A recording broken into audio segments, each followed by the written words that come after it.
full throttle presidential campaign for the 2021 polls is underway across Uganda. Candidates have been traversing the country trying to dazzle the nation as they seek for the mandate to lead.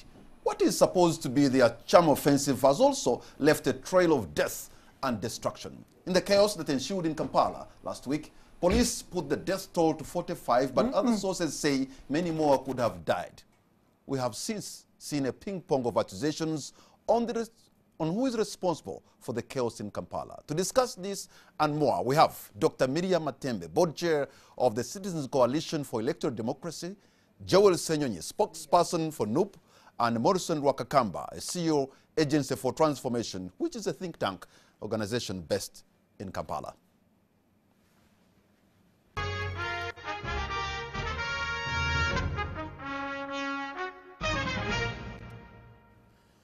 Gentlemen and lady, and Dr. Matembe, thank you so much for joining us. We have on the show people, I understand Joel, just before you could even give an opportunity to speak, you were born just 2 months before NRM came to town. No, I was actually born a couple of months after. After, so okay. They came in January, I was born in December, and I was named after the hero. Oh, that's the Yoweri name you get? That's the Joel name. So my mother, who is very forward-looking, because my father wanted me to be named Yoweri after this hero. My mother said, you know what, my husband, in future, that name might give our son trouble. Let's give him the English version. So I get to be called Let's Joel. make it a little bit funky. And here we are. So we have a senior citizen in the name of Dr. Miriam Matembe. Thank you so much for joining us. Thank you for inviting me. And we have Mr. Morrison Rwakakamba, Agency for Transformation, a think tank. Yes, always a pleasure to be here. All right, let me begin with you, an Agency for Transformation, Mr. Morrison Rwakakamba. What happened on the streets of Kampala last week, and even what has been happening in other places, including Kasese, has given Uganda a bad name. In fact, people are calling us a joke. We are more or less like a pariah state, if not a rogue one. What explains this, and how do we get out of this? Well, first of all, what happened was extremely very unfortunate. And for those that passed on, may their soul rest inside the gates of heavenly peace. And whether it's an election or whether it is COVID, I think no Ugandan should die in those circumstances. So what I have been telling people is that I think it is important that those managing security and those managing law and order should not dismiss this, should accept that there were very, very serious operational challenges, and to the extent that even if these situations were organized, premeditated, then our intelligence services should have detected those situations and, you know, proactively intervened really before the mayhem happened. So therefore, to that extent, I think those managing our security, those managing law and order should really demonstrate empathy, commit to investigate firmly in terms of what happened, and if there are individual mistakes, because I do believe that there is no institution whose business would be to wake up and make sure that Ugandans die on the street. I don't think it is an institutional policy of the military or an institutional policy of the police. I still believe, you know, when, you know, faced with the circumstances on the ground, I think there were operational failures and operational challenges, and those should be acknowledged. But wait a minute, when you talk about operational failure, look, they shouldn't we be have seen dismissed. We have seen men in civilian clothes holding assault rifles, assaulting Ugandans at random. If I am affected on the streets of Kampala, somebody has no name, somebody has no tag, has no insignia, where do I even start to complain? And these are within the command and control of the police. If I want to take them personally responsible, where do you even start? So I would be very surprised if the police came out and said our operational strategy was to handle a situation like this and people die. I don't think so. So whatever their strategy was, you know, it failed. I think, in my view.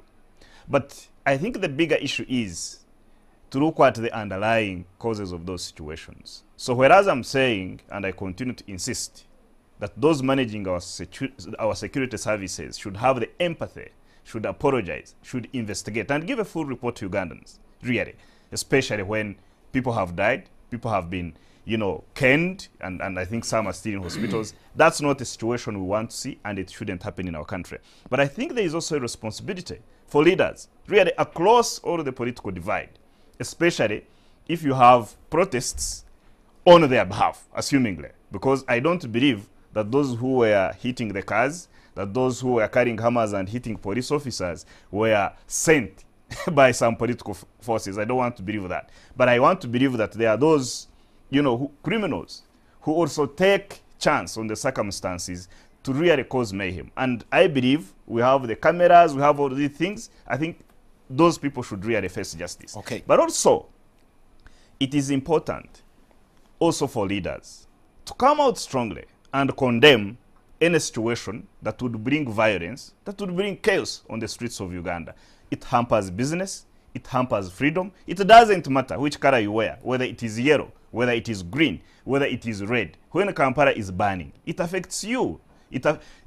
Even when you have a child who falls sick in those circumstances, you can't take them to hospital.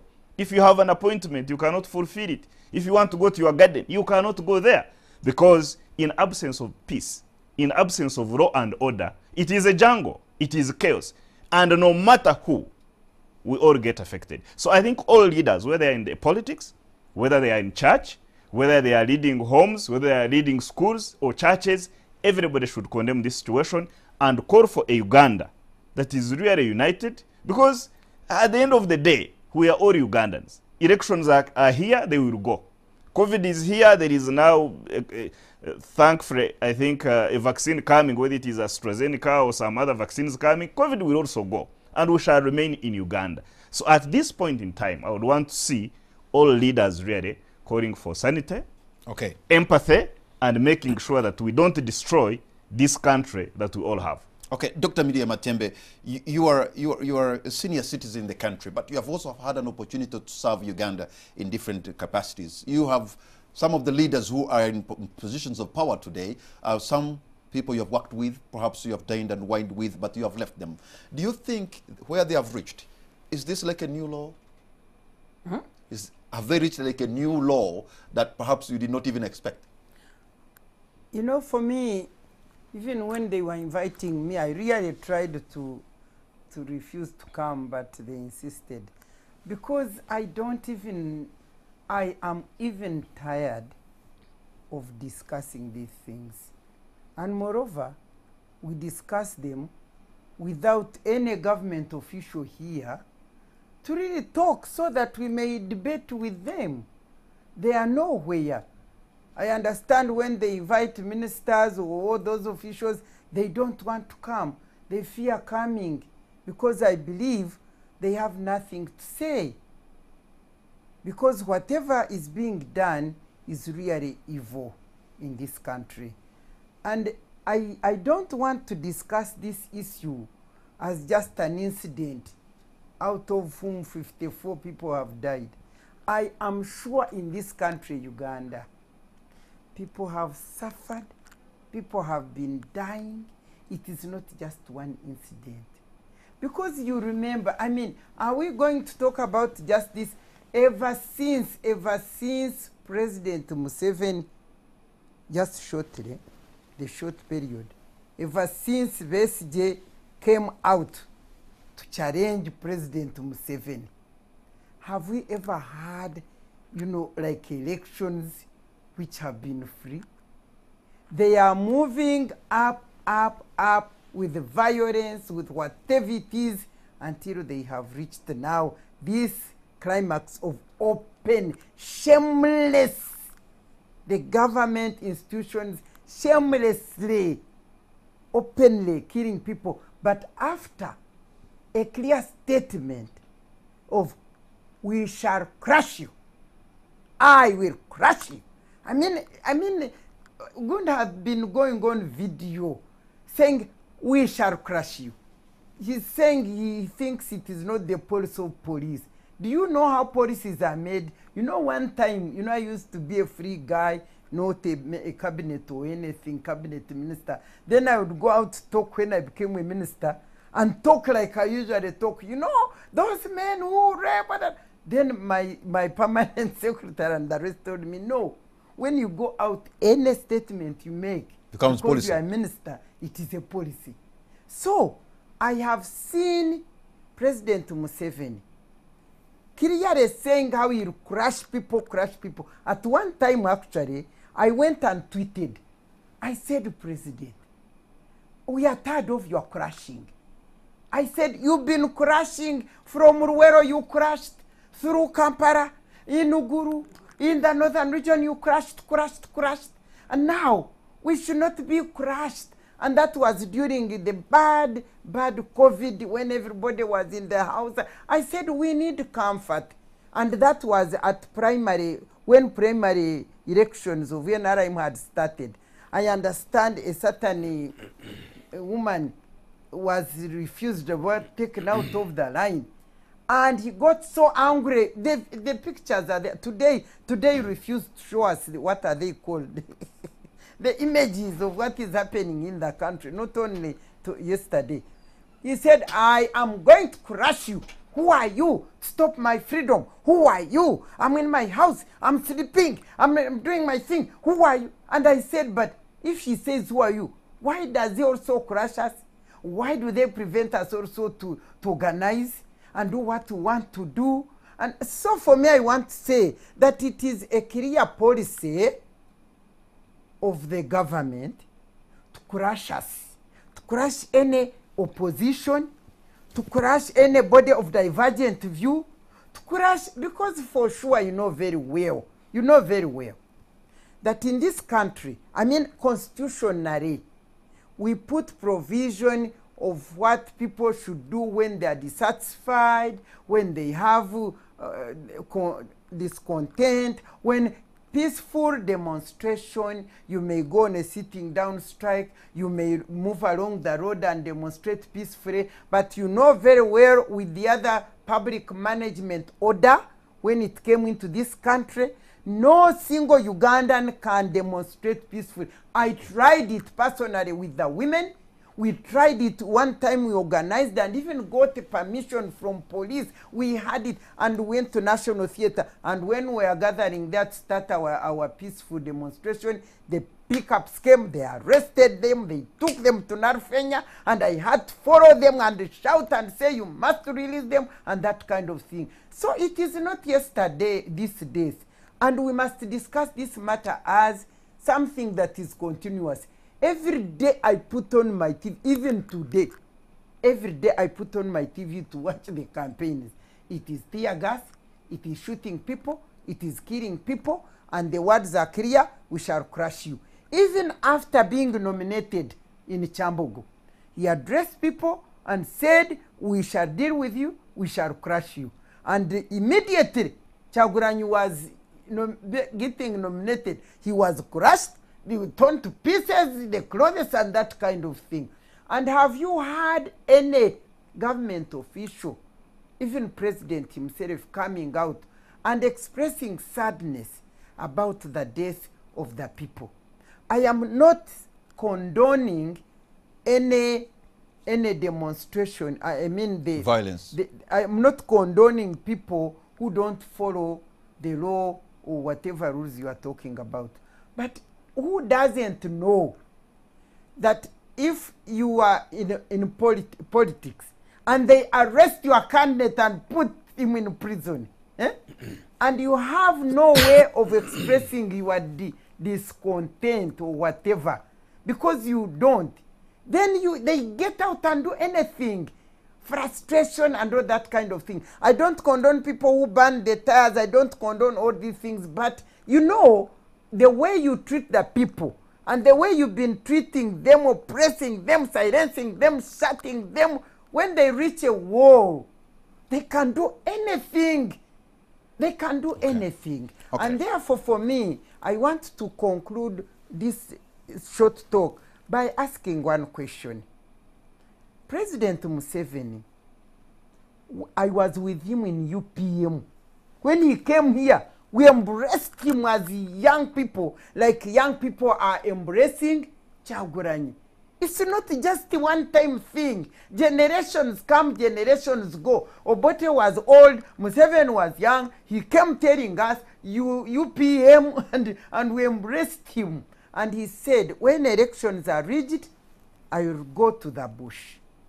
He went to the bush because of violence in election, rigging election, bribery in election, and dictatorship.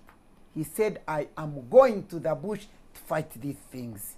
Last night, I saw him saying, I cannot abandon my mission.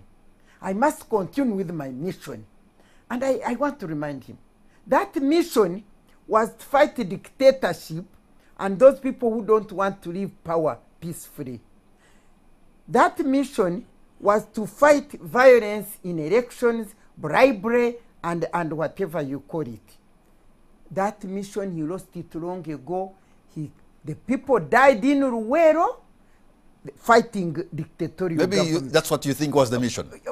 No, I know it. Okay. Fighting dictatorial government. He fought, he removed it, he went through to the north, they rebelled and rejected him. So he fought and killed them for 20 years for rebelling and rejecting him. So he finished, removed the dictatorial government, he managed to finish the rebels, and so that the country may be free and we participate in democratic governance.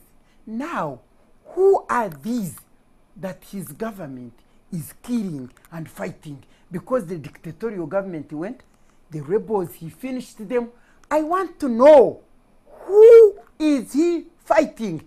Because he fought that people here should participate in democratic governance. Now they are here trying to participate in democratic governance when there are no rebels, when there is no dictator and bad government, but still his police, his army, we are like in a war situation whenever you put TV. Okay. So who is he fighting? Should Ugandans who died in Luwero, Ugandans died in the north, in east and wherever, should we continue to die now? Should Ugandans be dying now?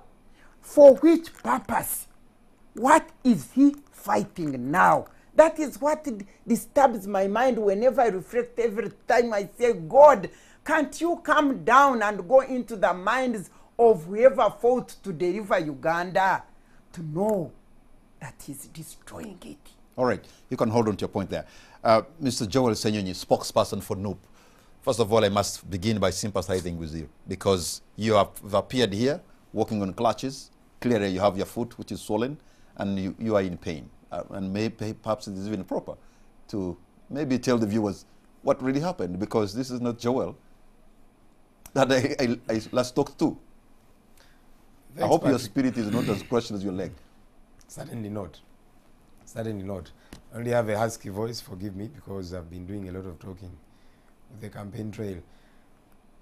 Patrick, we are dealing with a brutal dictatorship in every sense. My brother Morrison said that it's not policy of the institution of police to brutalize Ugandans.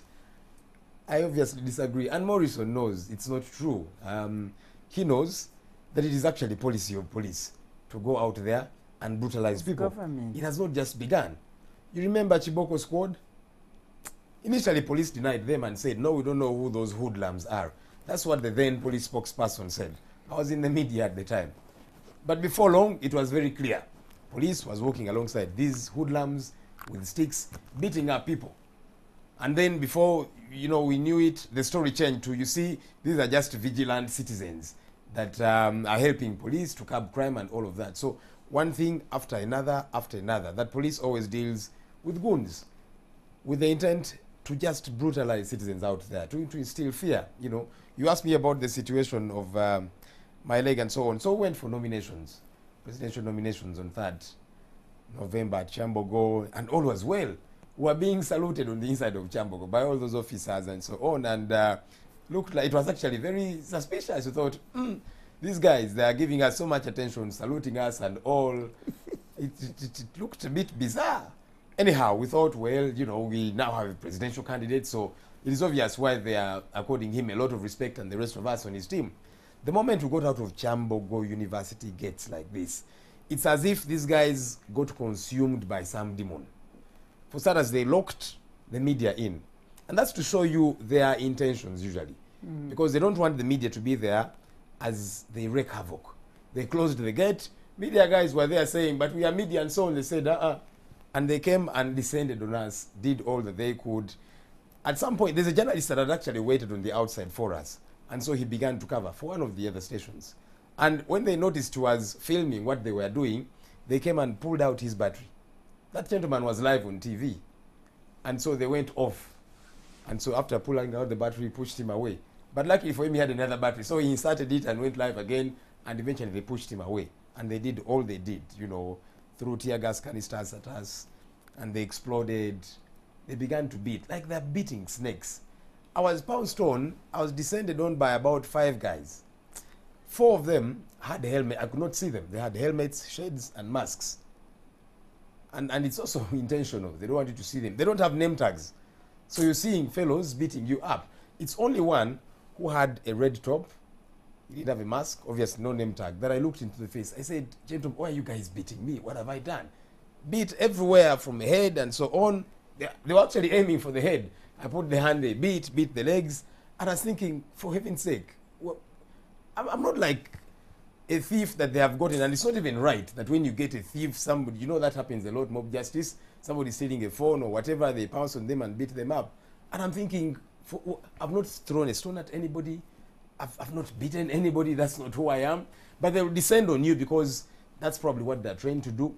Send a message out there that if they can do this to the spokesperson of NUP, then you, the supporters, they're coming for you. Little wonder they're killing them in a manner so wanton.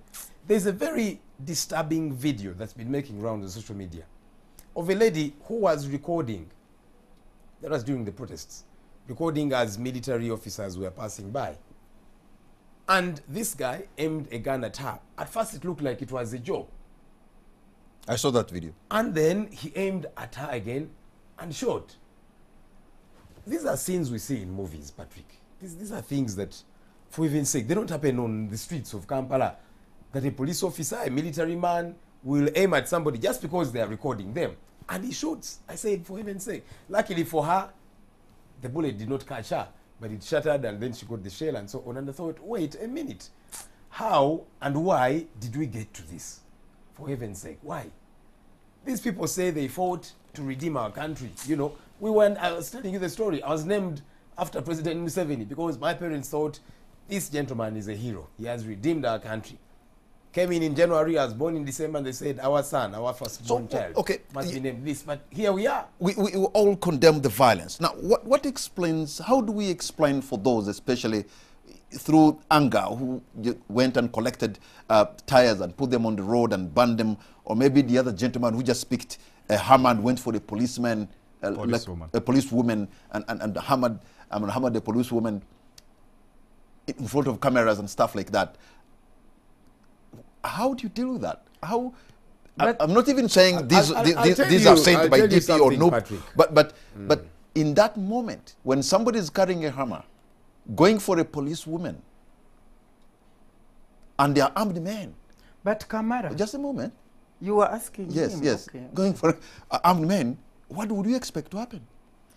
Patrick, we as the National Unity Platform have come out severally to condemn those that engage in criminality in all manner.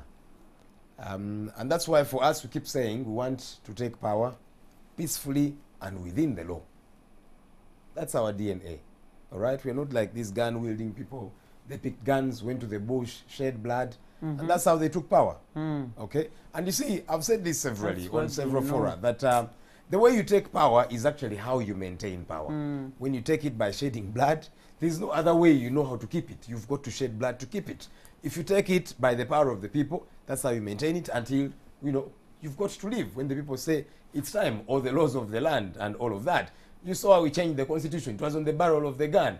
Parliament was invaded, like Obote did back then, with gun-wielding men, because that's how they took power, all right? So we are different. We are not that way. And so we condemn all manner of criminality that gets to happen. But I'll tell you what I think is the reason for people behaving that way. From my mind's perspective, you see, when people are pressed against the wall for so long, they begin to fight back. They begin to retaliate. And that's what we don't want for our country. That's why you keep saying, for heaven's sake, police, have some sanity in you. You know, what do you expect? You see, for me, they beat me up and so on. Because there were 5, I could not even fight back. But just imagine, I probably had a bit of a way I could fight back. I was in pain, for heaven's sake. You're 5 of you, you're beating me with batons. I'm defenseless, I've not done anything to you. Just imagine if I had a way to fight back, I probably would. It's human nature, Patrick. So when people are pushed against the wall, they fight back. There's a saying in Luganda that you see when you press the nose so hard, it bleeds. Our country is so divided. People are angry in many respects. People have lost loved ones. I remember the time that a young lady called Brenda Nabukenya was run over by a police truck, deliberately. And then Enanga came out and said, no, it's not true. In fact, police found she had been killed already. They just picked her and took her to hospital. And we said, Enanga, there's a CCTV camera right there. Produce it. And he said, in 2 days it will be out. 2 days later, Enanga, the usual Enanga, came out and said, you see, at that very moment when the incident happened, the cameras were not working. And I said, look at this shameless man. Anyhow, we went and buried the girl. As we were returning, police again, in a manner so wanton, these guys will aim at the public. It disturbs me, for heaven's sake. You know, shooting in the air alone can be problematic because of stray bullets and so on. But when you get a gun and aim at people, why? So they shot a gentleman called Daniel Cheyune.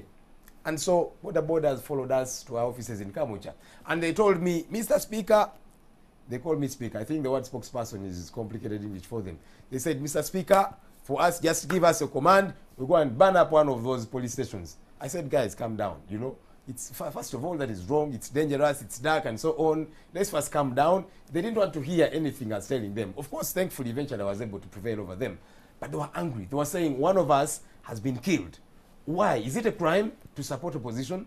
Is it a crime, for heaven's sake, to say, Mr. Museveni, I don't like you. I don't like the way you're leading us. For heaven's sake, it is our right as citizens and leaders. Mr. Tibuhaburwa must know that it's okay for people to say, I don't agree with you. He's not a sacrosanct figure.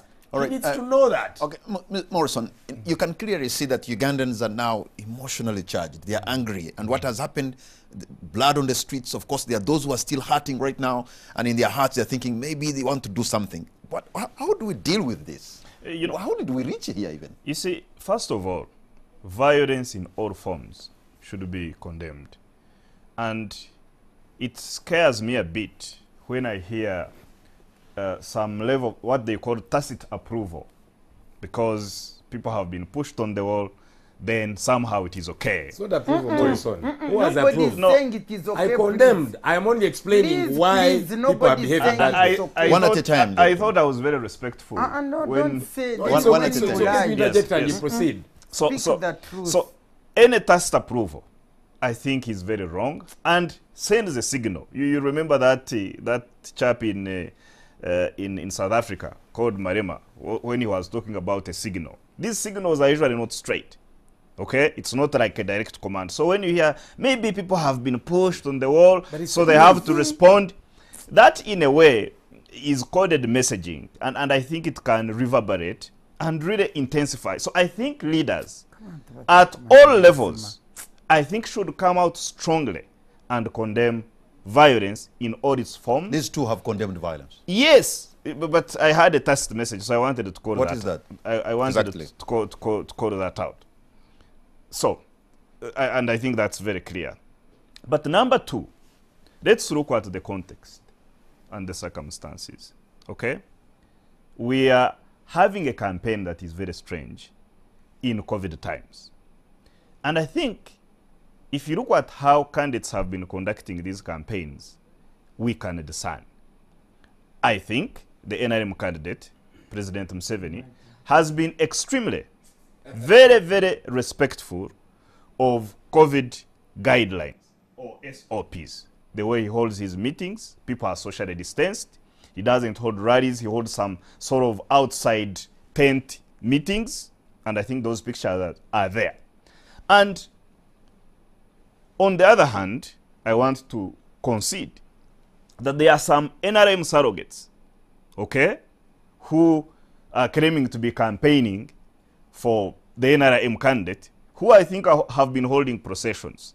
And I think those ones should be stopped, because if you want to play fair, okay, you cannot arrest a candidate, Bobby Wine, for having flouted COVID, SOPs, and then those NRM people wearing yellow, holding processions, who I think, in my view, are spoiling President Museveni's carefulness and messaging and leadership and responsibility, you don't touch them. So I felt that the police needs to really look into that, because they need to play fair as a state institution.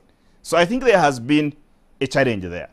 Since you are talking about the since you are talking about coded message, that is not even coded. It's so clear. So that police is applying the law selectively. I am calling them out, and I'm saying that's a mistake, because if it is looked at like, nobody's going to respect what they're going to say if they act, openly in that way. That is something I don't agree with. Then number 3 or number 2, I think, is that the NRM clearly went into this election ahead. As you can see, it already has 10 MPs who have gone through unopposed.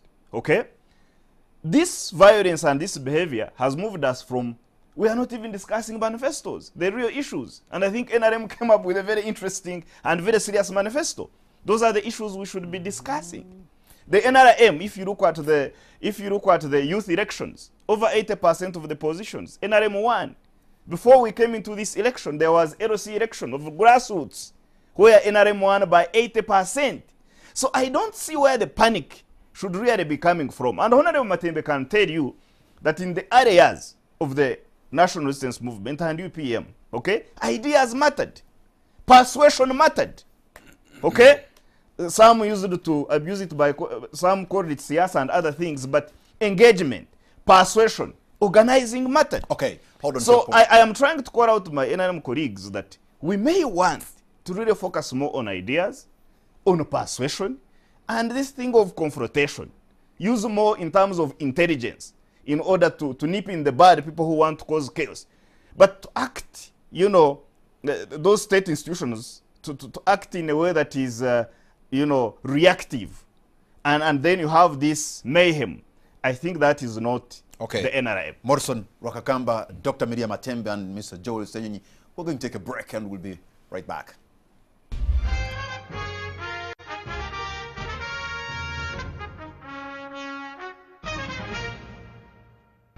Welcome back. Welcome back. You're watching On the Spot. Well, Dr. Matembe, we're back on air. Welcome back. Watching On the Spot. My name is Patrick Amara, and my guests tonight are Mr. Morrison Rwakakamba, CEO of Agency for Transformation, which is a think tank based in Kampala, Dr. Miriam Matembe, senior citizen, and Joel Ssenyonyi, spokesperson of NOP. Dr. Matembe, let me begin with you. You've heard from the different submissions of Joel and Morrison, and of course saying that some kind of coded message could have been passed to the protesters to do what they did. And of course there are those... From here? Yeah, I mean, you've heard what Morrison has said, and you wanted to respond. Yeah, for me,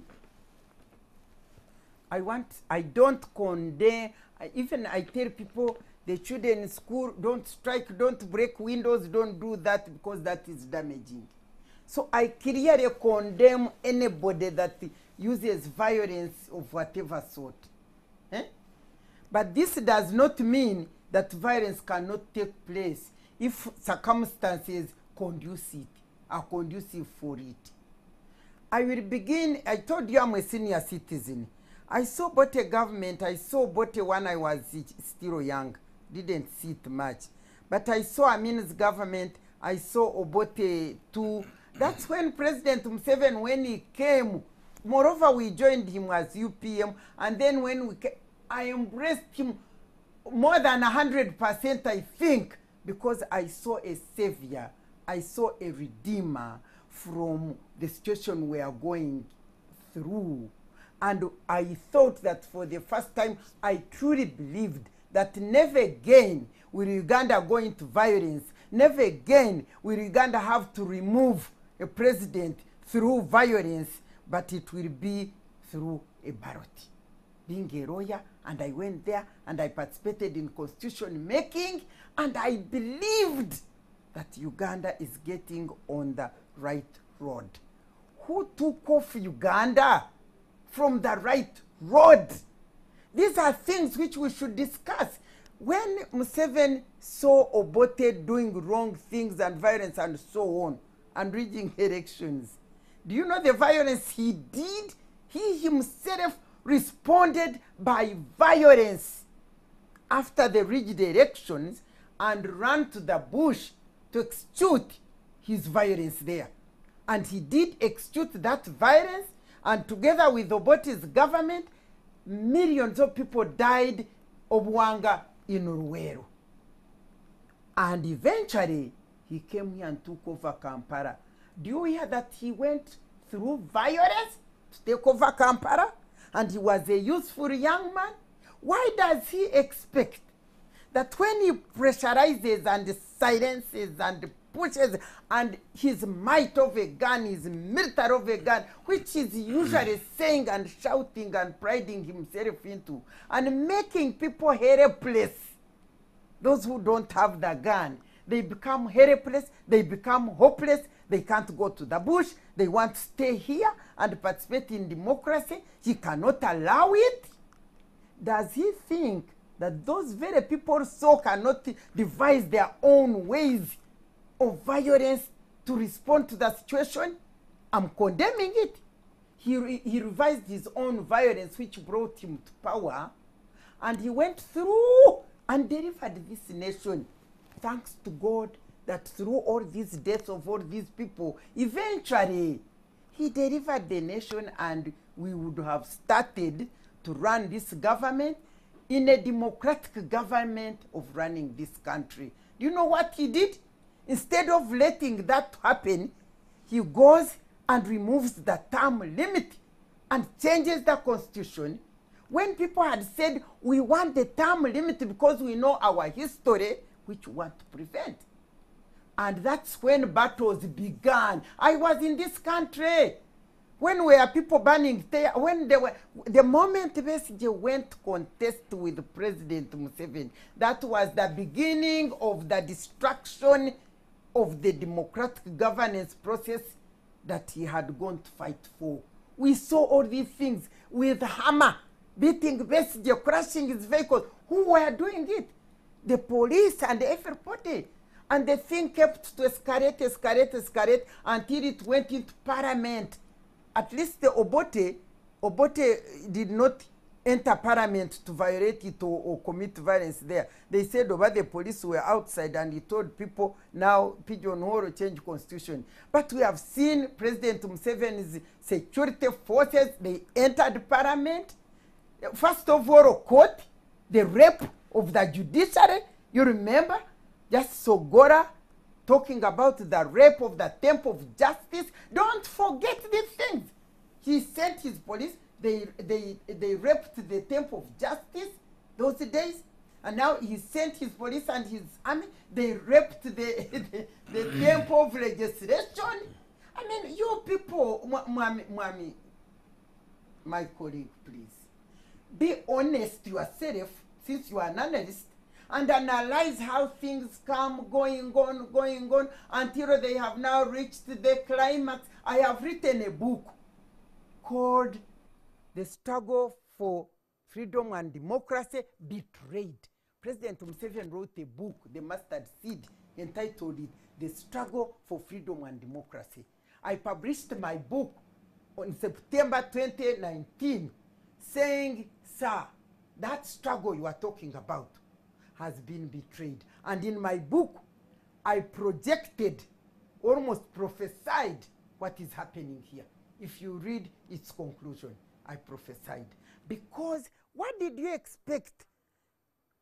Leaders who refuse to leave power and hang there and stick there President Museveni in his book says they are the cause of the problems in this country. He clearly said it, that is the cause of the problem in Uganda, of Africa, those leaders who refused to leave power peacefully. By then, the longest serving leader had served 9 years. As we talk, he has served 35 years and he wants to continue with 5 more. 40 children who are 35. By the way, when he was entering Kampala, my last born, I was in Mulago expecting my last born. My last born was delivered on 4th February. President Museveni took over, was it 26th January. 26th January. The bullets were passing over us while we were in Mulago. As soon as I left Mulago, I tell you, I even put that baby there. Before even the stitches healed, I said, welcome. We are saved. We are going to be redeemed. It hurts me. It pains me to the deep core to see that once again, we are going through this. And I want to clearly, categorically say that the cause of it, of all these things happening, is our head of state. I'm very sorry, but I must be honest. God being my witness, you cannot identify a problem and know that it is the problem which kills Africa and Uganda, and then you embrace it, and you expect it to turn into the same situation. We know the pandemic is here, COVID is real, and some people are dying. And everybody needs to do the SOPs. But look, when you go to downtown, like if you went to Kikuba today, Ugandans are doing about their business. In fact, probably they're not even following the SOPs. And the numbers are even many more than those who could appear on a rally. So to say that the pandemic can spread only when there's a political rally and cannot spread when people have gathered like they are today in the heart of Kampala, it doesn't make sense. No, I think we shouldn't objectify Ugandans. And this is why some of us have said that the best medicine for now, for the pandemic, is real investment in information. To have all our televisions spreading the gospel of social distancing, of masking up, of not gathering. To have all the radios in all the languages across the country to be pushing that message. And then Ugandans would take a decision, I think in my view, to ensure that they comply. And really overall, my brother Patrick, Uganda recently was ranked as one of the 10 best countries in effectively managing the COVID pandemic. These are data sets that are available, that are verifiable. And if you compare to countries like Kenya and other neighboring countries, and actually across the world, frankly, Uganda is doing well. But having said that, we have lost people. And may their souls rest inside the gates of heaven and peace. We shouldn't lose more. So any circumstances, for example, that push or accelerate these super spreader events, I think they should not happen. For example, if you are a leader, whether you are poor, whether you are Honorable Kyagulanyi, whether you know, and you want to be president of a country, you want to provide leadership, you should be the example of responsibility, by the way. You should be, because you don't want to kill people. You want to make sure that people are safe. And I don't agree with some leaders I've heard that NRM is doing it. They are doing processions, so therefore we should do it. But you are competing with NRM, so you want to actually be better and show NRM is irresponsible. My administration will be much more responsible, so therefore I want to keep all of you safe. Okay? So I really don't buy that. So as a citizen, as a voter, as a taxpayer, okay, I would want to see responsibility in our leaders, and I should be able to pick and vote the most responsible leader. And that's a leader who takes responsibility, who takes leadership seriously, and especially so during a time of crisis. A crisis tests leaders. Because what is the first thing that you do in a crisis? You stop the bleeding, such that you contain the problem. And you do it by providing strategic leadership. And I can assure you that, except President Museveni, most of other leaders vying for presidency haven't taken seriously the issue of messaging about this COVID, but also, you know, talking to their supporters and followers that this is a problem. Don't gather. I agree. You can be there when you are, you know, popular. People can decide to gather and come, but hold the microphone and say, please, I'm going to speak to you on radio. I'm going to make sure I send my message to you. Don't gather. Now that you're here, socially distance. I want people who are only putting on masks. Make that message clear. And these leaders have not been doing it. So I think that's, for me, extremely problematic. You remember when President Nyerere came here some time back, and he told Ugandans, he said, I have known President Museveni. You may disagree with his politics. You may disagree with his methods. You may disagree with his policies. You may even not like him the way he looks like.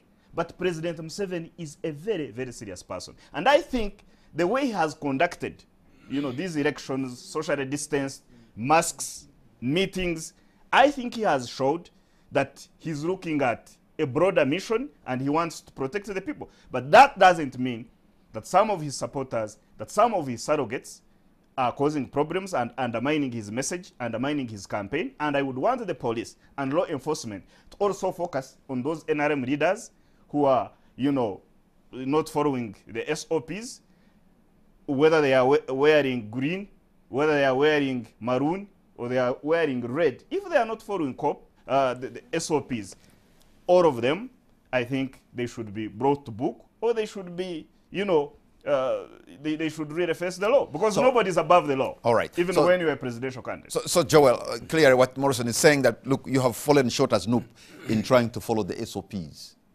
And to show leadership, you need to do so because SOPs save lives.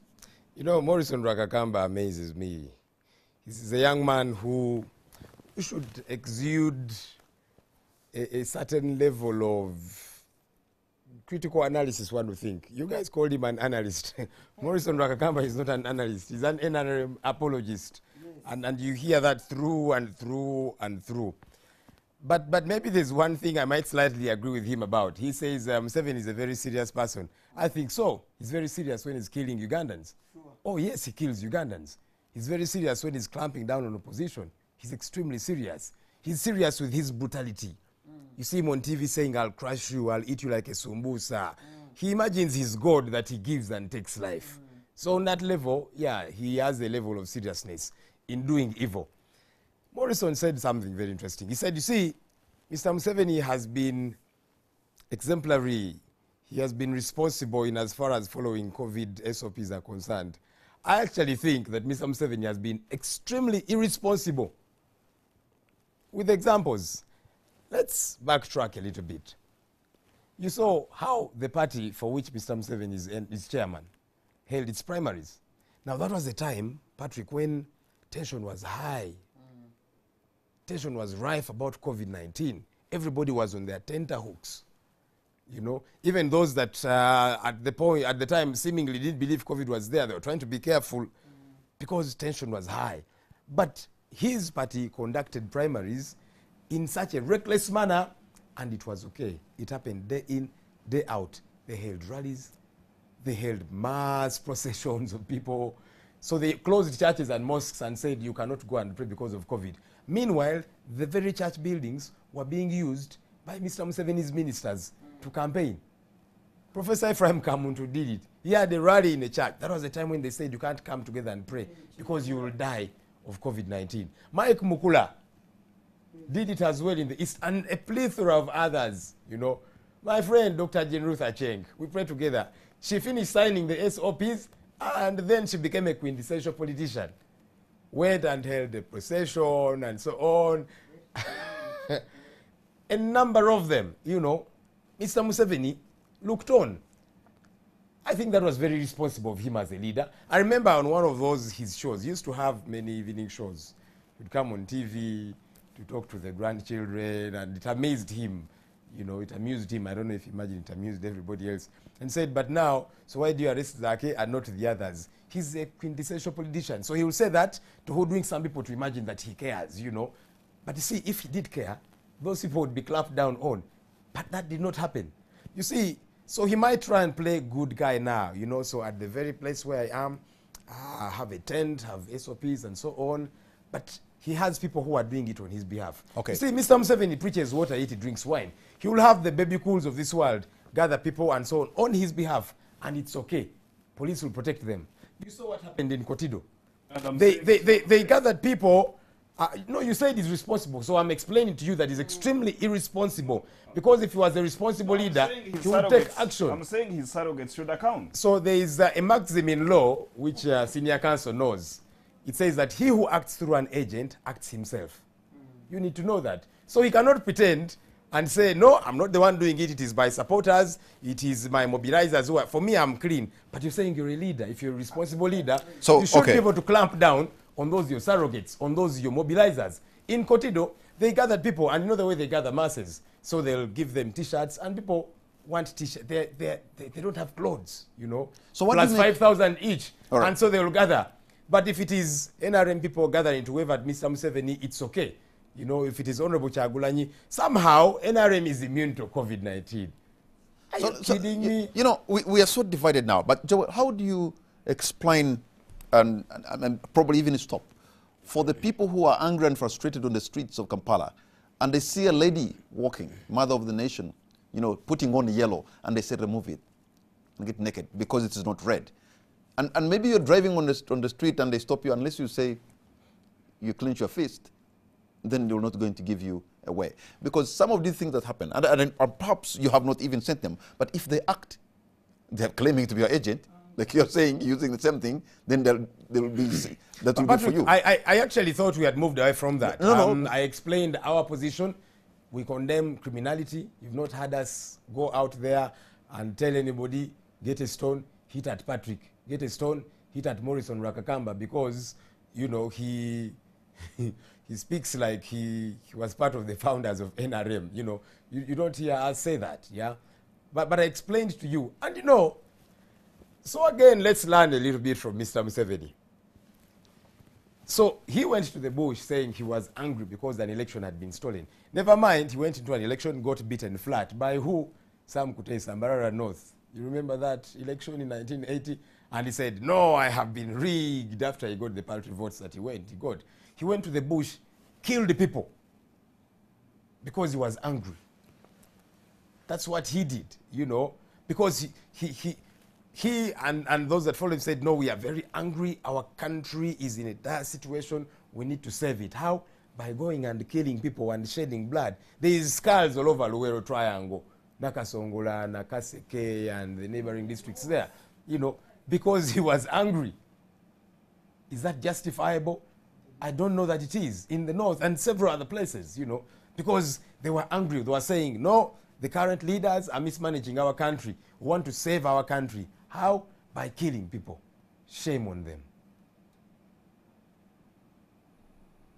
Morrison, how do you respond to that? Well, first of all, I don't think it's okay for anyone to wake up at home, go on the street, whether they are serving any institution, to go and kill any Ugandan. So I don't want to buy this idea. And I think if Eric Tumwine said that, then Minister for Security, that is wrong. He should apologize.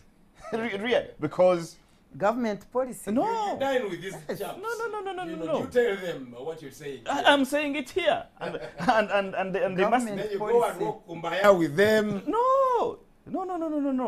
Because you can, if you are a security minister, Yes. okay, and intelligence services did not figure out if this was, for example, premeditated, then actually you have failed on your job, in my view. Okay? So, and you cannot, and this is what I'm saying, for the police, for the security agencies, for NRM supporters, we must look at this situation with empathy. We must condole with those, you know, whose lives have, But where's the empathy, Morrison? have when it been happens lost. time and again and again. There must be, And then people listen, like you just say listen. we No, no, empathize, we condole. No. And then it keeps happening No. again and again. There must You be, people take Ugandans for fools, I think. And that's why they there go must mad. be, One at a time. there must be investigations. And I am happy that the Minister of Presidency today, I saw her announcing investigations into what happened. So, Have we ever known who massacred children? but at also Budo? 3, we must Or condemn. Chiwetere, his investigation We must things. condemn. The women who were So dying. I would want to hear, Yes, in a terrible case. Please, let's have one at a time. I would want to hear my brother Joel Senyonyi, who thinks stand up and condemn this person who had a hammer You didn't hear me say and that? hit openly. This Hit. man has cotonou in his ears. You need to listen. Why are you arrogant and indisciplined? No. Because you see, You know, you're saying I need to And- condemn. and the way you but act, you by the had way. me condemn. And didn't the way you Listen. act, it is the way these noob guys One act on at a social time. media. They are a mob. So The mob is what I killed need Ugandans you. out I there. need you to condemn this person wearing red who hit a policewoman with a hammer. There is somebody who, with the hammer also, who hit Justice Mutonyi's car. What had Justice Mutonyi done? There were people moving in yellow who were undressed. So NUP leaders, NRM leaders, FDC leaders, DP leaders, and other leaders at all levels should come out and condemn violence in all its forms. Let me ask you, Morrison, Okay? with Patrick's So- permission, do you condemn Museveni for killing the people that he killed to take power? What do you mean? I would like to hear you condemn it, because just like I've condemned people who will operate, in criminality, beat people, stone them, and so on, regardless of whether they're doing it in support of Senyonyi. All right? I would like to There hear you is a- condemn Museveni for No. killing people to take power, because that was wrong. During the Liberation War, which Honorable Miriam Matembe participated in, okay, people died, okay? And it's okay. And no, as Ugandans people we were are saying, shot at and killed. but are you the moderator? We are saying, never again should something like that And happen. it's happening on our This streets. is Okay. why I'm condemning it. All You right. want me to kneel down? I am saying this should never my happen. turn. And those who died, may their soul rest inside the gates of heaven and peace. It should never happen. It should be investigated. And we should move peaceful as Ugandans. But you just said the one orchestrating Okay. it is the responsible leader, so... Joel, What do you mean? You know, because do you have evidence here? one at a orchestrating? time. Are you This is what we're going to kidding do. me? He's the one in Gentlemen, charge. okay, He's okay. the commander-in-chief of the Joel armed and Morrison. forces. Joel and Morrison. Which armed forces are killing Ugandans on the Okay, streets? please. I think ceasefire. Joel came to quarrel, We're going to so take a break, and when we come back, I'll we open should the have a lines. conversation. Where's my turn? You did. No, I didn't talk about COVID. Welcome back. You're watching On The Spot. My name is Patrick Amara. My guests tonight are Mr. Joel Senyonyi, Dr. Miriam Matembe, and Mr. Morrison Wakakamba. I'm going to open the line so that you two can be a part of this discussion. You're going to see the numbers on the screen. You pick your phone and call us, and please keep it brief. And should you be, is in case you are already angry, please, we need civility in the discussion. You can even agree to disagree with the panelists here without necessarily being abusive. I thought I should just say that as we begin. So I'll make sure your calls are not long; they are very short. Let me take the very first call online. Hello. Hello. Yes, hello. Good evening, sir. What's your name and where are you calling from? Thank you, Mr. Kamara Mwonge Jabura. Mr. Kamara, Yes. in this country we have two groups of people. We have those ones which are benefiting from this government and the taxpayers' money which pays them. Okay. Now, when you hear somebody who is talking like Mr. Wakakamba, is certainly from the beneficiaries. That's why he's talking arrogantly, the way you hear him saying. Okay. So what Mr. Museveni has managed to do is to use the elites of this country who started using the taxpayers' money to use them on his personal service. Now, Mr. Wakakamba, if you really analyze the issues properly, you can't just condemn violence, which NUP supporters exhibited on 18th, and then you leave Mr. Museveni, who has come out openly to say that I'm going to crush you, I'm seeing you, I've been here since the period of Batembozi, what, and then you're here. First analyze why are these people coming on the streets and tackle that issue. That's when you come to the real thing. Okay. Now, as I conclude, the last thing I want to talk about is Mr. Museveni one time said that this country is being disorganized by foreigners, but they've not actually, if the foreigners want to disorganize this country, they are doing it through him. Because foreigners didn't come here to pick Bobi Wine. Okay, Mr. Mwange, thank you so much. You've made your point very clearly, and I'm sure Mr. Rwakakamba will be responding to. Let me take another call online. Hello. Hello, you're talking to Desmond. Desmond, good evening. Where are you calling from? I'm calling from Soroti. You're on air, Desmond. Thank you, Mr. Moderator. Now, I really want to tell Morrison that Ugandans are really tired of Museveni's regime. He should not be beating around the bush like that. NUP is being funded by foreigners. But the truth is, it's Museveni which is destroying this country, Uganda. Ugandans are really tired of Museveni's government. Thank you, Mr. Moderator. Thank you, caller from Soroti, Desmond. Thank you so much. I'm going to take maybe 3 or 4 more callers before I come back. Thank you, caller from Soroti, Desmond. Thank you. I have a call online. Hello. Hello. Hello. Good evening. What's your name and where are you calling from? My name is Musisi Benekto from Maganjo. You're calling from Maganjo? Yes, please. You're on air, Mr. Musisi. My point is, when some of the supporters of MTA, say NRM, come on your shows, they think for us who are outside this way, we don't see what is going on. We see the law is being applied to one side, the other side is no longer cared for. I have followed all the the campaigns for the rest of the candidates. But there is when you see police provoking people, provoking candidates. Someone is going, say, to town, he's around Wandegea, and then they tell him to go through, say, Chireka, then the pitch, then come back to town. It beats my understanding. We need to be reasonable. This beats the understanding of we Ugandans. I have never called on any show, but this hurts us. They take us to be stupid. We see things, and they come to explain things we see. We are seeing. We are learned. Young people who are learned, they should stop taking us for granted. We are not stupid. All right. Thank you so much, Mr. Musisi in Maganjo. All right. Take 2 more, and then that will be it. Have a call online. Hello.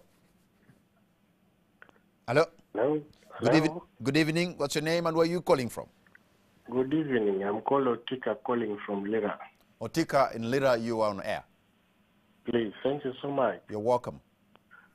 First of all, I want to thank Dr. Matembe and Joel Senyonyi for the spirit they're showing to fight for our country. But Solomon, well, this other gentleman here, I want to really say, let him stop pretending. The situation is worse. You should not pretend to say that we are really doing all well, yet we are in a turmoil. Just of recent, when the president was in Eastern region, he made a statement live on a TV that he understands some of the police are conniving, and if you get those guys, you will shoot them. You're a head of state. You want to go back to lead, and you're talking of shooting. Guns are everywhere. Why do we go in for this? Secondly, we know the kind of campaign in the country is uncontrollable. But why do we have to go for campaign during the time of COVID? And we are pretending that this thing is scientific. We have to control it. The president is going with only 200 people, and other people are not following the thing, the SOP standard. Yet, really, this is unavoidable. It's because people are tired, and the life is not okay for people in the country. That's why people are going crazy to pull up that candidates they want. Okay. So my own advice is, let's stop this kind of insurgency of shooting people, innocent people, and we just really see the best candidate which can lead the country. Thank you. Thank you so much, our caller from Lira. So the very last caller we're going to try and get. Hello?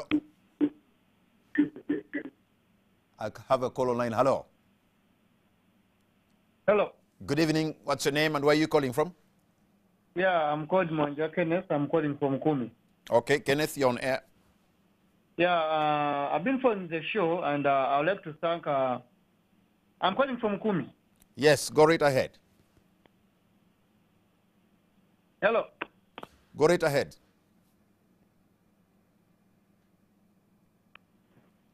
Okay, looks like we've had comms challenges with our caller from Kumi, and I think I'm going to call my producer telling me only one more caller we could take. I have a call online. Hello?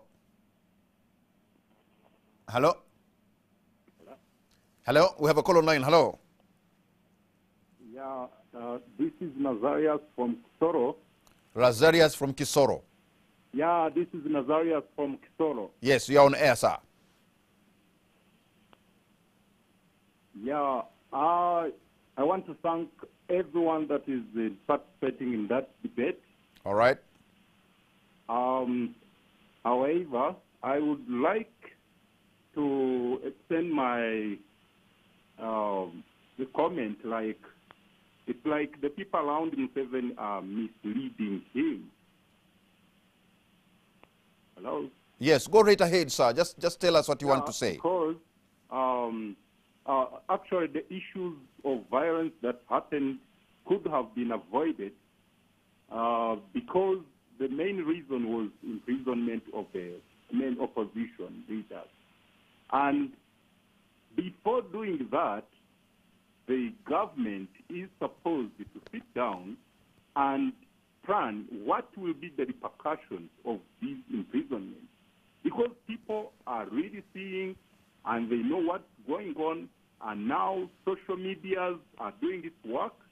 So there is no way you can tamper with someone when he's having a number of supporters that will use all means to make sure that they also express their feelings when they are tortured to the actually to the most. So thank you very much. All right. Thank you so much, Lazarus from Kisoro.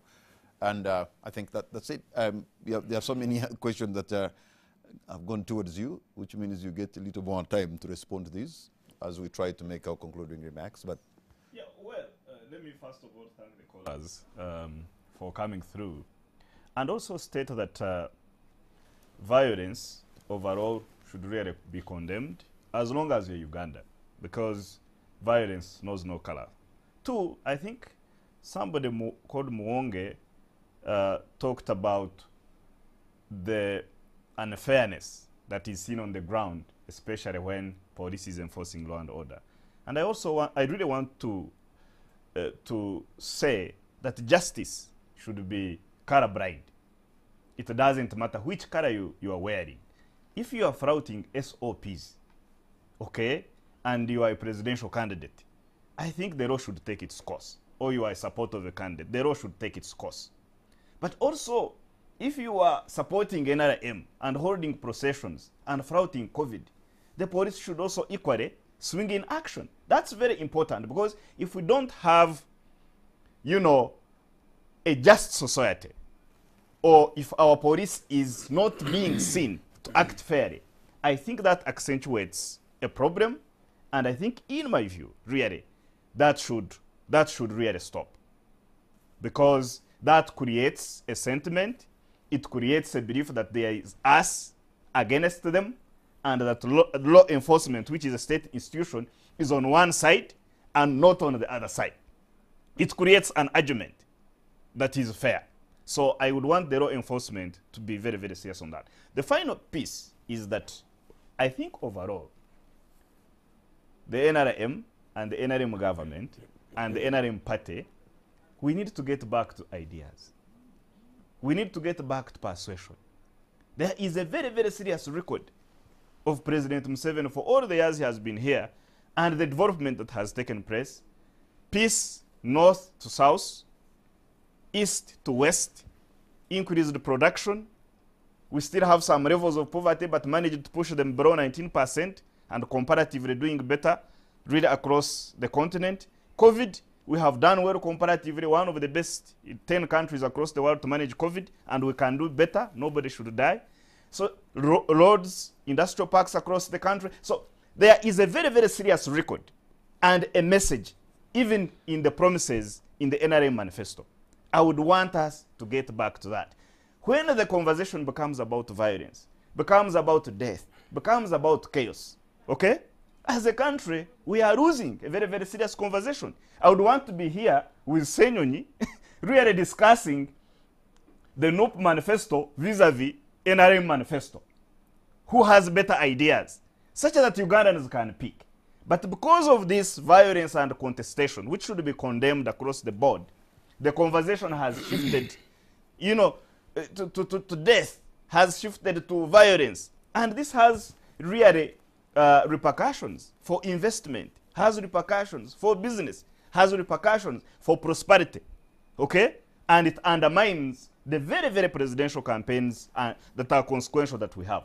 Finally, being a presidential candidate should not be criminalized. We shouldn't criminalize people who are contesting for power. I think that's wrong. Kyagulanyi and his people, there is a precedent. When he won elections in Kyadondo East, is it Kyadondo East? He led a very, very serious procession from there of thousands of people and followed him up to parliament. And no one was touched. There was no tear gas. So there is a precedent that our security services, the police, can actually handle processions if they are peaceful, okay? And manage them. Because the right to demonstrate is enshrined in our constitution. It is part of those freedoms. But if there is violence, those who are acting criminally should be picked out and charged according to the law. So overall, let me call upon my NRM colleagues to again refocus the country on the message in NRM manifesto and on the record of President Museveni and the National Resistance Movement. Dr. Matembe. For me, actually what I want to say is that I had even said it the other day that as far as I'm concerned, these campaigns have really become meaningless. And if I was maybe in those opposition parties, I think we would withdraw, go home and sit, and let President Museveni take his seat. Because he clearly said at one time that he simply cannot be removed by just a mere paper, a mere ballot paper. So in fact, for me, I tend to think that even the conclusions are already done. And remember, this is a scientific now election. I'm sure the computers have already now computerized the figures, you know, scientifically, and the things are done. Because I want this whole world knows, at least Uganda, that Museveni wants to remain president as a matter of life and death. That is a fact. That's why the parliament was invaded and brutalized to remove the age limit. That is a fact. And for me, having known that that was a fact, and then the COVID came, I remember very clearly, you know, I follow President Museveni's statements when I sit here to talk with confidence, because I talk about what he says himself. He stood there when he was very strict on COVID, working so hard to be, he wanted to be declared as the most effective, and his country, he has protected it. So he was busy working so hard on COVID. And then he said, if COVID is still going on in July, by July, anybody, you talk of elections, you'd be mad. To talk of elections would be madness. There, I watched him. And I told people, you wait. He will declare them. Because I knew he was saying that kugumaza. Omanyi, when he came from the bush, he used to tell us this word. Into the kugumaza, you just, you know, deceive and cover a lullaby over the people while you are planning what you want to do. You know why I like him? He uses the words which eventually he does onto the people. So he said it would be, you would be mad to talk of elections if COVID is still there by July. And me, I knew he was Kugumaza, he would declare. Then eventually, July COVID is there, and I think they come out with the Electoral Commission now declaring elections through scientific methods. And we went as SEDU, not as Matembe Senior Citizen, but as SEDU, which means Citizens Coalition for Electoral Democracy. We say what they were talking about, 50 people, what, radio, TV. We had analyzed, I mean, we've been monitoring and observing elections for the last 10 years.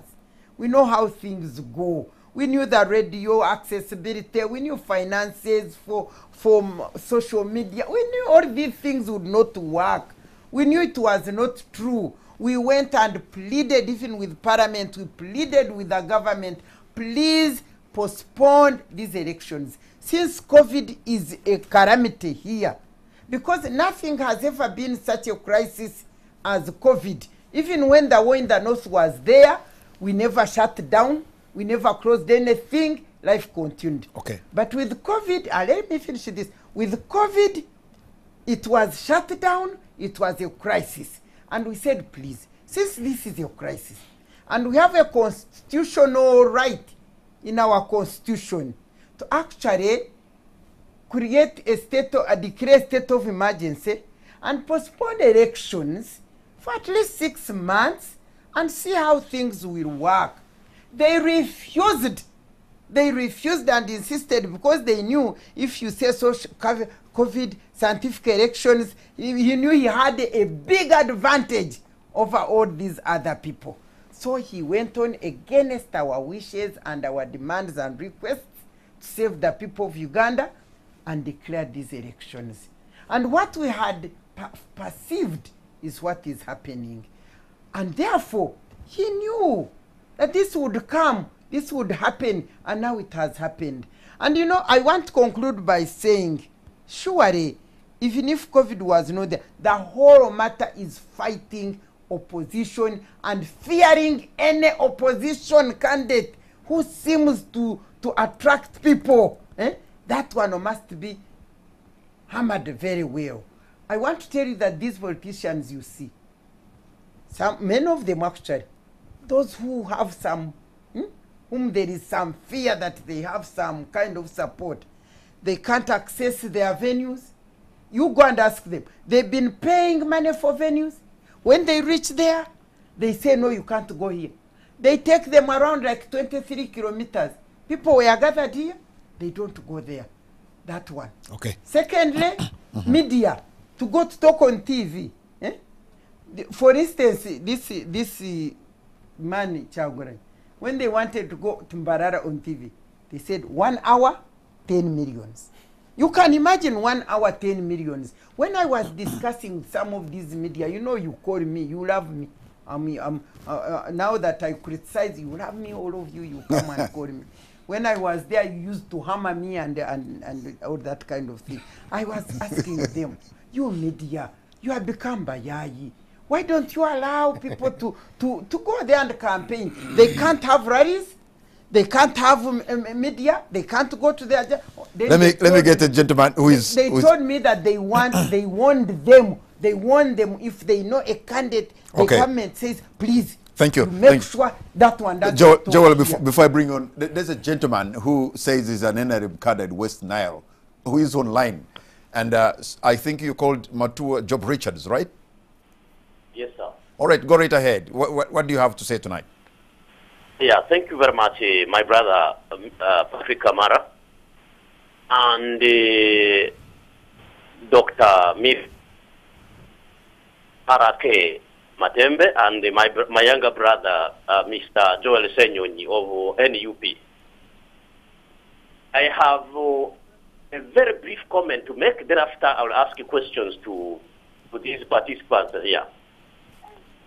One, we must understand that we are all Ugandans with equal stakes in this country. And therefore, must at all times discourage any tendency of sectarianism whatsoever. That is a constant one. Constant two, we need peace for our democracy to flourish. In the absence of peace, even this conversation we are having will not take place. So peace is cardinal to our democracy. Then three, we are in a democracy that we must accept that we are in a democracy. Now, if we are in a democracy, the unnecessary level of political intolerance and hatred is stopped going forward. Now, what are the causes of these problems that we have? My brother Patrick, we must understand this in terms of cause versus effect relationship. I am seeing we are all rushing to look at the effect without digging into the root causes of this problem. In my view, there are three root causes of these problems we are having. One, we have failure of opposition elements to observe the guidelines issued by Electoral Commission and the SOPs by Ministry of Health. Number two, the political rhetoric, which is the unfavorable and to a larger extent inciting people. And then number last is the tendency of people, the Ugandans, to take political opponents as enemies, not actually opponents of ideas. Now, I want to ask a question to Dr. Matembe and I'm beginning with Mr. Joel Senyonyi. My brother Joel Senyonyi, from the look of things, it appears the strategy of NU is clearly defiance. How far true is it?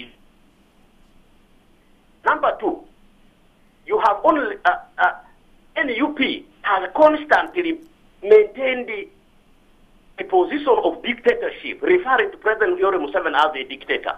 What are they doing in this election? What do they want to achieve at the end of it, if we're in a dictatorship according to them? Then to Dr. Miriam Matembe, I respect you so much, Mama. A born of 1950s like you understand better where this country is coming from, where it is now, and where it should be going must be predicted properly. Having said all of this, what is the what, Mama? I thank you very much, Mr. Patrick Kamara. All right, thank you so much. I think that we're forward. Job Richards, Matua Job Richards in West Nile. Okay, probably Joel. Yeah, I would like to appreciate the callers. Mr. Matua Job Richards, who was giving us a lecture there on intolerance and hatred and so on. I hope he knows that the party subscribes to. Has a leader who is extremely intolerant of those who compete against him. That's why he will treat them the way he does, beat them, kill, and all of that. And now COVID, I think Mr. Museveni thanks God for COVID, I think, you know, because it's the best gift he got, because he's using it to oppress and suppress and persecute the opposition. You remember, Patrick, we're meant to hold consultations back in January, which are provided for within the law. But Mr. Museveni said, no, Kyagulanyi, you will not go and meet the people. There was no COVID-19, no, but that's the way he does things. He's intolerant, he's very hateful of those that oppose him and so on. So, Mr. Matua, I hope that you can reach out to your party leader and tell him these things.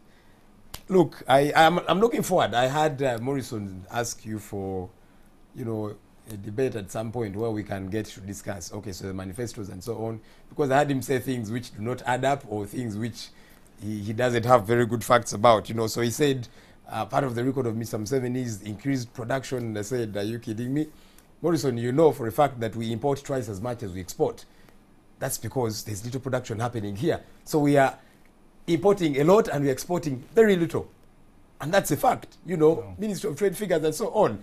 In fact, the easier way to look at our balance of payments, you look at Ginger Road, that road that goes all the way to the border. The side of the road that's coming in, it actually sank in. You know why? Because trucks come in when they are full So they sink in. For the first when they're time, going out, there's we exported there's more little. to Kenya than we imported from Kenya. I'm talking about our total balance of trade. Balance of trade, Morrison Rakakamba, means you look at your total exports and your total imports and you weigh. And I'm saying factually, even according to your government figures, we import twice as much as we export. And that's a fact, Morrison. We are talking about facts and all of that. You know, so I'm only trying to disabuse what you're calling facts and so on. You talked about roads. And I said, you see, Morrison, this thing about roads, you need to be very careful about it. So the roads we are building, we are using loan money. But you see, my challenge is actually not the loans. We are misusing the loan money.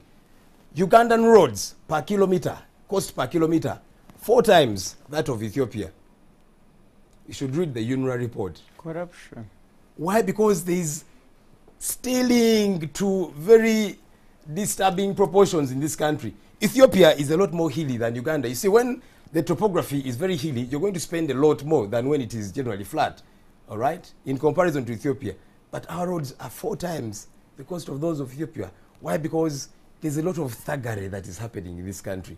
So when I hear you people glorify roads, I'm thinking, wait a minute, we are getting this money as loans, and then the loan money is being stolen. So when I hear you guys say you're securing our future, I'm thinking, no, you're stealing from my future. You're stealing from our future, because we've got to pay this loan money.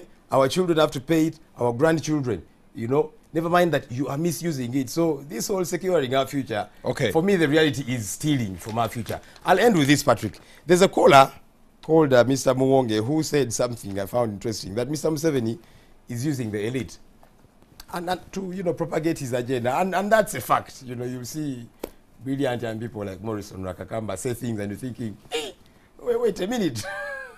What exactly are you talking about? So yesterday, I saw Mike Mukula, Captain Mike Mukula, who said, you see, he was speaking at Mbale Secondary School. That's where Mr. Museveni had the meeting. And he was telling the young people, you see, let's not allow our country to be led by somebody who studied MDD. For starters, I didn't think that Mike Mukula really, you know, has the moral authority, because Mike Mukula is a certified thief. In 2013, he was convicted of stealing 210 million Gavi funds. That's a court convicting him. So when you're a certified thief, you see, for me, I would actually rather somebody who is not very well educated than an elite who is a thief like Mike Mukula. Because you see, what kind of leadership are you offering me? Better somebody that has the heart for the country. Well, so long since now we don't have him here. He actually said that, I saw that on this now that we don't have him here. The news. Yeah, and I thought, so these are the elite that are being used, you know, to propagate this message. But I would rather not an elite who is a thug and all of that, than somebody who might not be a PhD holder and so on, but has the love for country, has the people at heart. The most important thing that he qualifies according to the Constitution, you know, to be a presidential candidate. So he shouldn't even have said that. That's what I think. Honorable Robert Kyagulanyi qualifies to be a presidential candidate. Absolutely. And I was also saying that this man, Mike Mukula, doesn't have the moral authority because he's a certified thief on the records of our laws. Dr. Matembe, there was a question from Job Richards. You asked me what is the way forward. Yes. You know, when we were making the Constitution of Uganda, against the history that we had, we tried to secure a better Uganda by putting checks and balance, by putting a presidential term limit.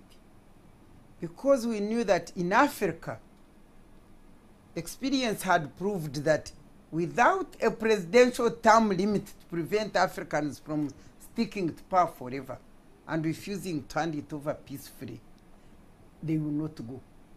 So we put that term limit.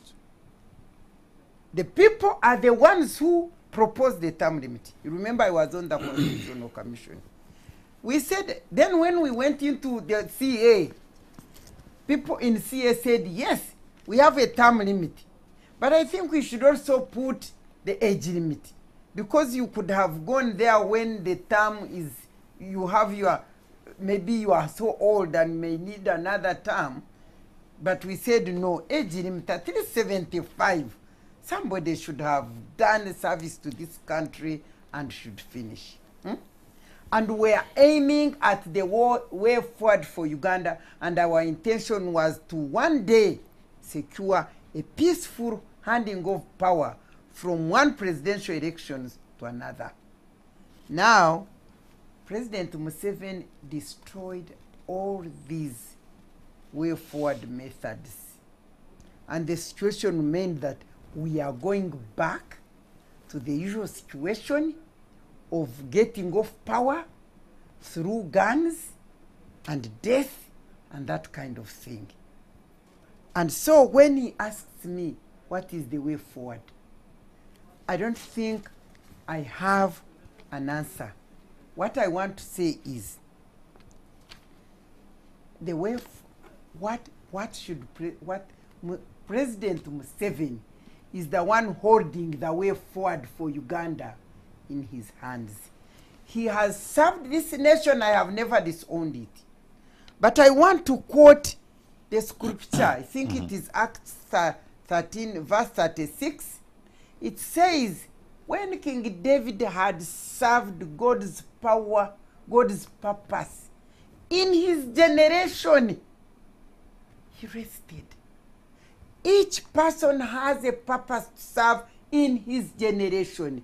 President Museveni has served his purpose. In fact, after 20 years, he had served it so well that if he had rested and handed over to another, leader who had been groomed under his good service, Uganda would not be where it is. So I want to ask and pray, President Museveni, you have the key to Uganda's way forward. And that key is to step out of power and allow other people to take power. All right. Because this whole business of saying, I'm finishing my mission. Now, I'm not praying that Museveni dies. I'm not praying for that. But people die.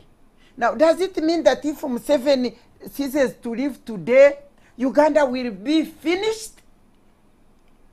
So I am appealing to him, please, President Museveni, may the Spirit of God enter your head and tell you that you have served his purpose in your generation, and please rest so that Ugandans can start afresh. All right, thank you. I hope you'll hear that advice, because the man is called Kibuhabura. We had to finish with you. He doesn't take advice.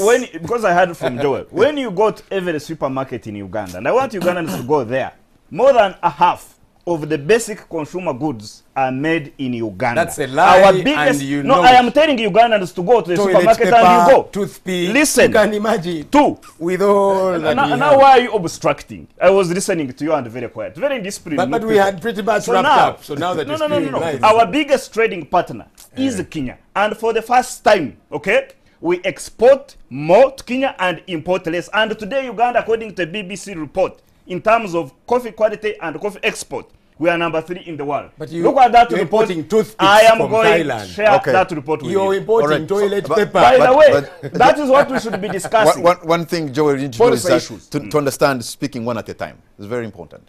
But I just want to thank you, gentlemen, and Dr. Matembe, for the time. Yes, we are. For the time you've given us, I want to appreciate your insights. I want to appreciate the callers and all of you. We didn't say goodbye. You are Patrick, I just quote an SOS. My presidential candidate is stuck on the road in Chiriandongo. He's been blocked access to Hoima, to Basindi. So there's a blockade this side, a blockade the other side. But the Electoral Commission chairman has just given a statement saying this blocking should stop. This of course, Justice Piabakama will say that. I have to. He's powerless to do anything. I have really.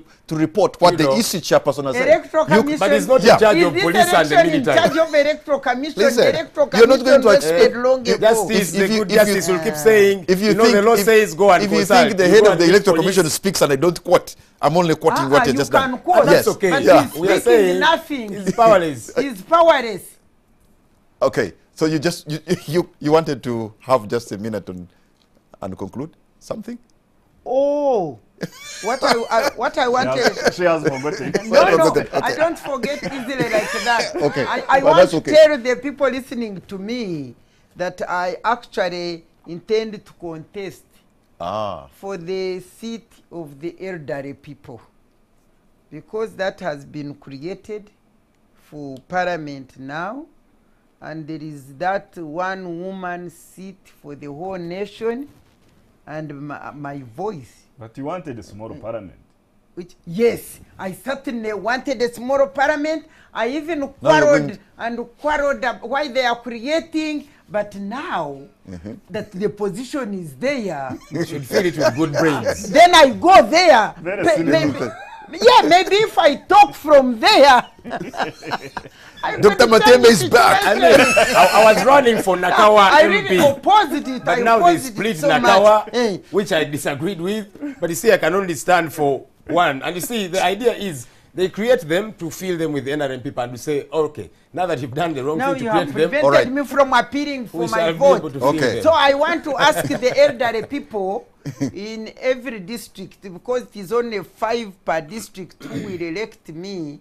Please, elderly people, I'm your voice, and I can guarantee and assure you that once I'm there, I will ensure that your issues and concerns are brought into the public fora, and we find a way of dealing with Maimuna, head of marketing, you must be voicing Dr. Matembe now. Yeah. All right. Thank you so much, Joel. Thank you so much, Dr. Matembe, and thank you so much, Mr. Morrison Rwakakamba, and all of you. I thank you, and it's a privilege to have your company tonight. And I know we are all Ugandans. This country means, we mean well. We may be having all these disagreements, but at the end of the day, Uganda brings us together, and we should maybe love our country more than all these other political parties and stuff like this that maybe sometimes try to define us, to divide us. We should remain as one family called Uganda. Good night and God bless Uganda.